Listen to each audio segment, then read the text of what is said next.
नमस्कार, मैं डॉक्टर राकेश पाठक। दोस्तों, क्या सीबीएसई से कोई सवाल पूछना अपराध हो गया है? क्या 17 साल का 12वीं में पढ़ने वाला कोई स्टूडेंट सीबीएसई से आंसर शीट मांग ले तो उसे पाकिस्तानी कहा जा सकता है?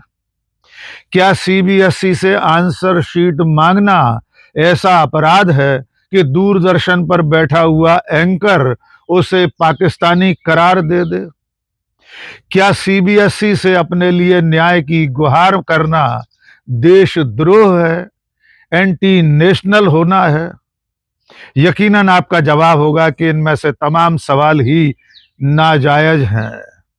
ये सवाल ही नहीं उठना चाहिए कि अगर कोई स्टूडेंट, कोई परीक्षार्थी सीबीएसई से अपनी आंसर शीट मांगे, अगर उसे लगे कि उसकी कॉपी ठीक से नहीं जांची गई है और इसके लिए वो गुहार लगाए, तो उसे किसी भी तरह से पाकिस्तानी या एंटी नेशनल नहीं कहा जा सकता। लेकिन दोस्तों, ये गलीज हरकत, ये गिरी हुई हरकत की है दूरदर्शन के सलाहकार, संपादक और एंकर अशोक श्रीवास्तव ने। पूरी घटना हम आपको सिलसिलेवार बताते हैं। आप जानते हैं, अभी चंद दिनों पहले सीबीएसई 12वीं का नतीजा सामने आया है। दिल्ली के रहने वाले एक विद्यार्थी वेदांत श्रीवास्तव को फिजिक्स में अपने नंबर कम देखकर उस पर आपत्ति हुई। उसे लगा कि उसने तो सही सही उत्तर लिखे थे, तब इतने कम नंबर नहीं आना चाहिए।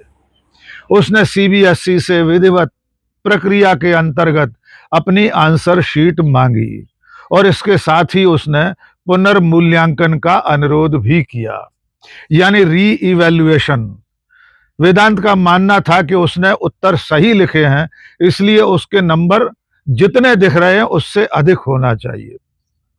जब उसने सीबीएसई की वेबसाइट पर अपनी आंसर शीट देखी, तब उसका माथा और ठनक गया, क्योंकि ये आंसर शीट वेदांत की थी ही नहीं। उसमें जो हैंडराइटिंग थी वो उसकी नहीं थी। यद्यपि इस आंसर शीट में पहले पेज पर उसी का रोल नंबर दिखाई दे रहा था। इस पर वेदांत ने सोशल मीडिया हैंडल एक्स पर एक पोस्ट लिखी। उसमें उसने लिखा कि मुझे मेरे 12वीं के परीक्षा परिणाम में फिजिक्स में बहुत कम नंबर मिले, इसे देखकर मैं हैरान रह गया हूं। मैंने सीबीएसई से आंसर शीट मांगी है और जो आंसर शीट मुझे दी गई है वो मेरी नहीं है। उसके इतने लिखने मात्र से दूरदर्शन में वरिष्ठ सलाहकार, संपादक बनकर बैठा हुआ नफरती एंकर अशोक श्रीवास्तव कूद पड़ा। अशोक श्रीवास्तव ने वेदांत के इस ट्वीट का स्क्रीनशॉट लगाकर उसके ऊपर लिखा कि क्या पाकिस्तानियों ने भी सीबीएसई का एग्जाम दिया था। इसके साथ साथ उसने वेदांत के एक्स हैंडल पर जो लोकेशन शो हो रही थी, जो कि साउथ एशिया दिखाई दे रही थी, उसको अंडरलाइन कर दिया। यानी अशोक श्रीवास्तव ने यह दावा किया, यह शक खड़ा कर दिया कि वेदांत श्रीवास्तव नाम का जो व्यक्ति है, जो सीबीएसई 12वीं की परीक्षा में शामिल होने की बात कर रहा है, वो दरअसल में पाकिस्तानी व्यक्ति है।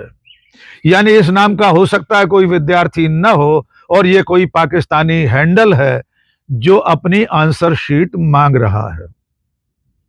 इसके बाद ट्रोल आर्मी वेदांत श्रीवास्तव नाम के इस छात्र पर कूद पड़ी।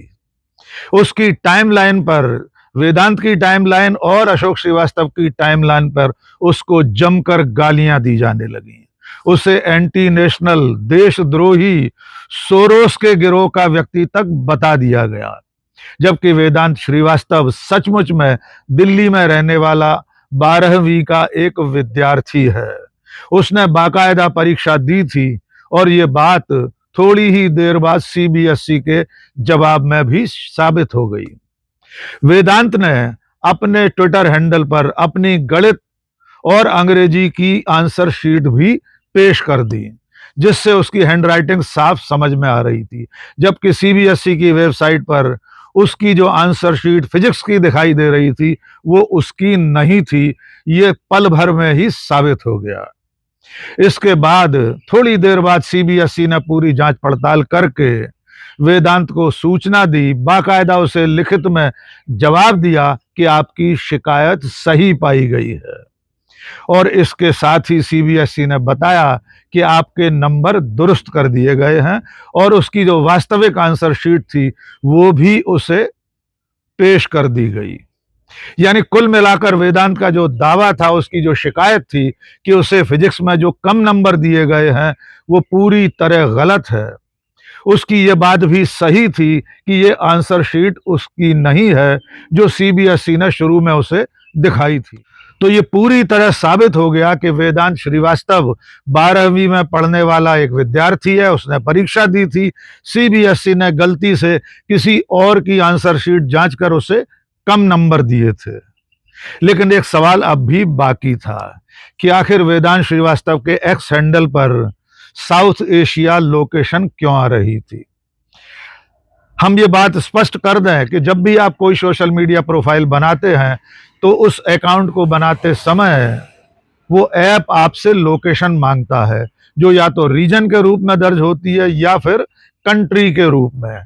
कभी कभी स्वाभाविक रूप से ऑटोमेटिकली रीजन दर्ज हो जाता है और भारत और दक्षिण एशिया के तमाम देशों में इस तरह के जो हैंडल्स क्रिएट होते हैं, जब भी अपना आप कोई प्रोफाइल बनाते हैं तो उसमें रीजन के तौर पर साउथ एशिया ही सामने आता है।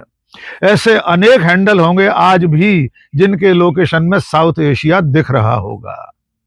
और वैसे भी साउथ एशिया का अर्थ सिर्फ पाकिस्तान नहीं है, साउथ एशिया में भारत भी आता है। इसका जवाब दिया वेदांत श्रीवास्तव के भाई सिद्धांत श्रीवास्तव ने। उसने बताया कि वेदांत तो अपनी पढ़ाई में व्यस्त था, इसलिए उसकी इस वाजिब शिकायत को सीबीएसई तक पहुंचाने के लिए उसने यानी सिद्धांत ने अपने भाई वेदांत के नाम से एक्स हैंडल बनाया था और उसमें टेक्निकल ग्लिच के चलते, तकनीकी गफलत के चलते साउथ एशिया रीजन दिखाई दे रहा था। उसे यह भी नहीं मालूम था कि ऐसा क्यों हुआ। इसके बाद सिद्धांत ने एक वीडियो जारी करके बताया कि वो इस लोकेशन को भी बदलना चाहता है लेकिन बदल नहीं पा रहा है।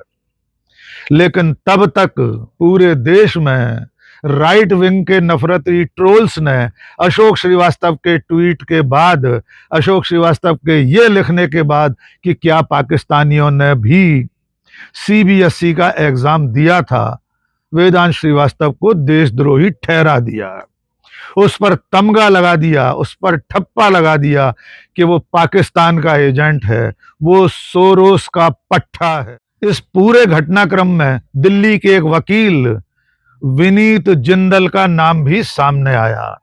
जब अशोक श्रीवास्तव ने पहला ट्वीट किया था तो विनीत जिंदल ने उसे रीपोस्ट करते हुए लगभग इसी भाव से लिख दिया कि ये व्यक्ति भारत का नहीं दिखाई देता।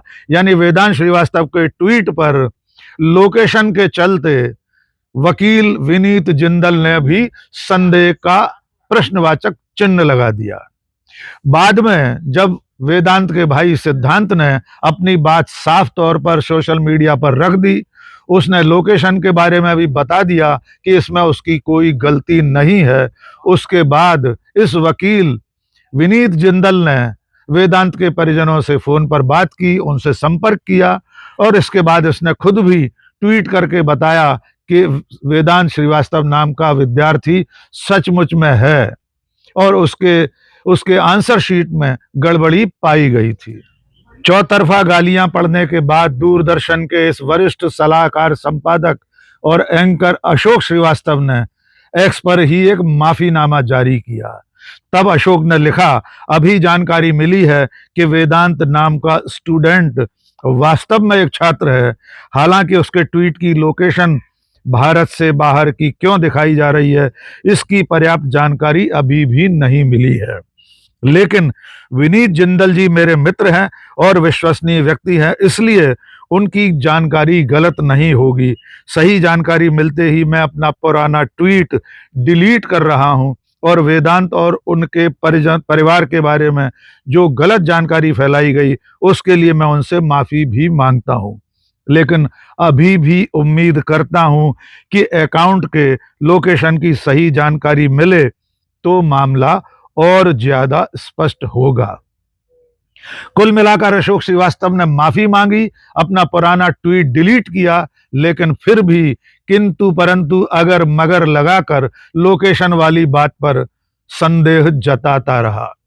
जबकि ये बहुत साधारण सी बात है कि किसी के भी सोशल मीडिया हैंडल या प्रोफाइल पर लोकेशन कहीं बाहर की दिखाई दे सकती है। कुछ महीने पहले ऐसा ही एक मामला भारतीय जनता पार्टी ने उठाया था, जब उसने कांग्रेस के प्रवक्ता पवन खेड़ा और कांग्रेस के कुछ अन्य ट्विटर हैंडल्स की लोकेशन अमेरिका, पाकिस्तान या खाड़ी देशों में बताई थी। उसके बाद तभी यह साबित हो गया था कि इस तरह से लोकेशन आ जाना वास्तविक नहीं होता। उस वक्त भी भारतीय जनता पार्टी के कई कार्यालयों और उनके सोशल मीडिया हैंडल्स पर विदेशी लोकेशन दिखाई दिए थे। यहां तक कि केंद्रीय मंत्रालयों की सोशल मीडिया प्रोफाइल्स में भी अमेरिका के कैलिफोर्निया और जॉर्जिया जैसे प्रांतों की लोकेशन दिखाई दी थी। इसलिए अशोक श्रीवास्तव का यह खंडन और माफीनामा इस किंतु परंतु के साथ किया गया है कि अगर लोकेशन के बारे में सही जानकारी मिलती तो मामला और स्पष्ट होता, जबकि मामला पूरी तरह स्पष्ट शुरू से ही था। वेदांत की लोकेशन में कहीं से भी कुछ भी साबित नहीं होता था। न वो पाकिस्तानी था और न उसका ट्विटर हैंडल पाकिस्तान से जनरेट हुआ था। वेदांत के मामले को राहुल गांधी ने भी उठाया है। राहुल गांधी ने एक्स पर नीट परीक्षा और सीबीएस की इस धांधली के बारे में पोस्ट करते हुए लिखा, मोदी प्रधान की जोड़ी ने एक और संस्था को धांधली का प्रतीक बना दिया। दशकों में पहली बार सीबीएसई बोर्ड परीक्षा पर इतने गंभीर सवाल उठे हैं। 18.5 लाख बच्चों ने परीक्षा दी और एक हफ्ते से ओएसएम, गलत मार्किंग और जांच की गड़बड़ी की शिकायतें अनसुनी पड़ी हैं और शिक्षा मंत्री अपनी कुर्सी से चिपके हुए हैं। इसके बाद वेदांत का जिक्र करते हुए राहुल ने लिखा, एक 17 साल का बच्चा जिसकी कॉपी गलत जांची गई, न्याय की उम्मीद में सोशल मीडिया पर आया, मगर उसे मदद नहीं गालियां मिली। बीजेपी के आईटी सेल ने उसे एंटी नेशनल कहा, सोरोस का एजेंट कहा, डीप स्टेट का हिस्सा कहा। एक 17 साल का बच्चा अपने भविष्य के लिए आवाज उठाता है और यह बीजेपी उसे देशद्रोही बना देती है। सच ये है कि मोदी सरकार युवाओं और जेनजी से डरती है, क्योंकि वो अब सवाल पूछ रहे हैं और जो सवाल पूछे उसे ये सरकार बदनाम करती है, डराती है, कुचलती है। पर सुन लीजिए मोदी जी, राहुल गांधी आखिरी में चेतावनी देते हैं, पर सुन लीजिए मोदी जी, यही युवा, यही जेनजी आपका अहंकार तोड़ेगा। आदमी पार्टी के नेता अरविंद केजरीवाल ने भी एक बयान जारी किया है। उन्होंने कहा है कि सीबीएसई इवैल्यूएशन में इतने बड़े स्तर पर हुई गड़बड़ी ने लाखों बच्चों का भविष्य अंधकार में डाल दिया है। पहले नीट और अब सीबीएसई। प्रधानमंत्री जी तुरंत शिक्षा मंत्री को बर्खास्त करें। आइए सुनिए अरविंद केजरीवाल ने क्या कहा। सीबीएसई में जो इवैल्यूएशन के अंदर इतना बड़ा घोटाला निकला है, मुझे लगता है इसके बाद प्रधानमंत्री मोदी जी को धर्मेंद्र प्रधान को तुरंत बर्खास्त कर देना चाहिए। धर्मेंद्र प्रधान जी एक दिन के लिए भी, एक सेकंड के लिए भी इस देश के एजुकेशन मिनिस्टर बनने के लायक नहीं है। पहले नीट का हुआ धांधली और अब सीबीएसई के अंदर इवैल्यूएशन प्रोसेस में इतनी बड़ी धांधली निकल के आई है। पूरे देश के अंदर 12वीं के बच्चे, लाखों बच्चे इतने ज्यादा स्ट्रेस में हैं, इतने ज्यादा डिप्रेशन में हैं, उनके माँ बाप बुरी तरह से डिप्रेशन में हैं। बच्चे मांग कर रहे हैं कि रिवैल्यूएशन का प्रोसेस जो है, जो बच्चे रिवैल्यूएशन मांगे उनका मैनुअल रिवैल्यूएशन करवाया जाए। नंबर 2, रिवैल्यूएशन की फीस माफ की जाए।